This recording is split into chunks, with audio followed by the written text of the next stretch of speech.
Kalau bicara tentang Gus Dur itu kan dalam cerita-ceritanya selalu menceritakan bagaimana hubungan manusia dengan manusia dan bagaimana hubungan manusia dengan alam semesta.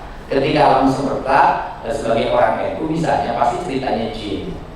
Nah, yang harus kita hari ini membuat ruang perhatian Tuhan itu menurut saya bukan hanya pada manusia, pada ruang jin. Kenapa pada ruang jin? Jin hari ini mengalami penderitaan. Kenapa?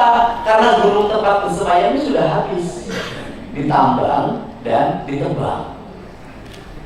Kemudian ruang-ruang yang dianggap kotor kayak pocong, saluran sungai itu juga hari ini sudah dibeton, diganti dengan rumah-rumah yang bersertifikat. Di Depok misalnya namanya Setu, itu dulu tempat mainnya jin. Hari ini sudah nggak ada, sudah di tempat-tempat beton. Dan justru kalau kita ingin mengikuti pikiran Gus Dur, hari ini sudah abadnya kita memberikan kembali ruang pada jin untuk tetap hidup di Indonesia.